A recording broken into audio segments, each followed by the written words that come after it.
Seth, and with the Final Cut, I want to show you what we do for weed eating, how you take care of some of this stuff. This is a bottom dollar job, but there's still a lot that guys get wrong. So some things to consider, firstly, is safety. For yourself, you want eye pro, some kind of ear pro, but your biggest concern is your discharge, because you're running a slingshot with horses powering it. You never want to discharge at anything that's valuable, like a car window or someone's house window. You don't want to be grabbing rocks and tossing them places. And also, when you're just getting the grass, you don't want your clippings to go someplace where it's going to be unsightly. If I weed eat forward in this direction, since it's spinning counterclockwise, I'm going to sling grass into her white rocks, and it's going to look ugly. But if I come this direction, I'm discharging into the lawn, and then the mower's going to come pick it up later.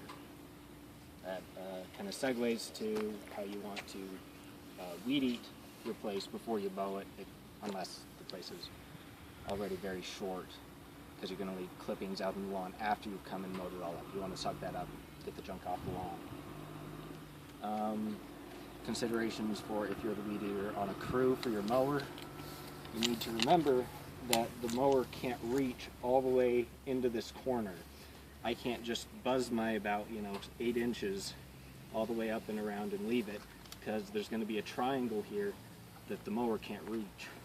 So what I'm going to do is I'm going to come across and I'm going to weed eat all this, making sure to keep it even. You can't let it dip.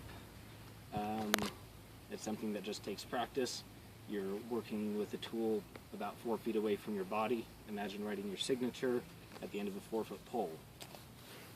It's going to take some practice, and there's some finesse to it. Don't whack people's edges of fences or trees. Don't go barking trees. It's just a little bit that you take off this week, a little bit you take off next week, a little bit you take off the next week, and most people have seen the posts that have a very thin base on them from idiots just being lazy and slapping the sides of the thing all the way around to get up to the edge. Gotta be careful, rip out along the side of it, be delicate. What else should we talk about? We talk about going around these things so you don't hit the trees with the mower. Make sure you leave enough clearance around trees. Right, so this tree is pretty nice. I don't need to mow out or weed out all the way out here for the mower, but if there are branches overhanging that your guy on the mower isn't going to be able to drive underneath, you need to make sure you weed eat out to where they can get their blades in under there.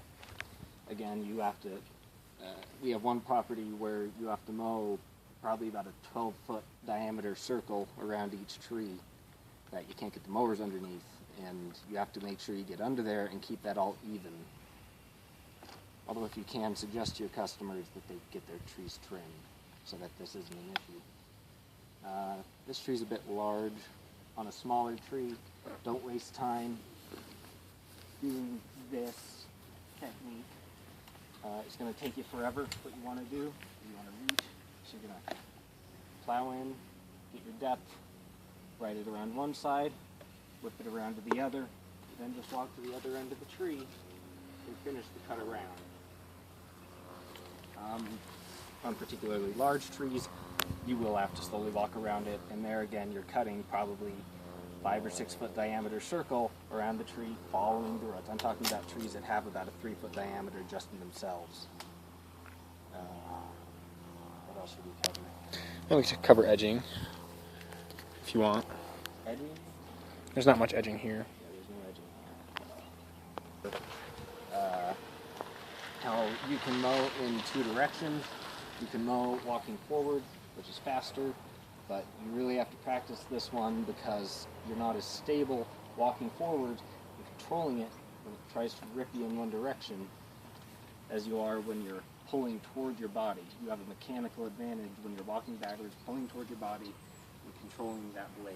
You're going to step back, run the blade, step back, run the blade.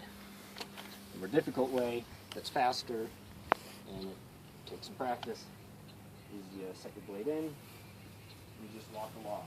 You have to control it so that it doesn't bob. You have to make sure that you don't come in forward like that. You're going to grab the edge, you're going to rip your weed eater through their lawn, you're going to cut down into the turf. It normally won't permanently damage it, but it's going to look nasty for a couple of days. Imagining that this is a chain link fence, if you're going along chain link that's built all the way to the ground, and you try running along it backwards, as careful as you want to be, you're going to rip out a bunch of your weed eater string hitting that fence. You're going to leave orange bits in their lawn. It's unsightly, although you can get the cut itself pretty clean that way. What works better, since you're not worried about discharge, since you've now got a fence catching all that junk, is you can now travel forwards along it so that when the blade spins, remember we're going counterclockwise, it's like we're running a wheel along it. Put yourself up the grass, and you're not going to rip out all your string. You just let it clean cut.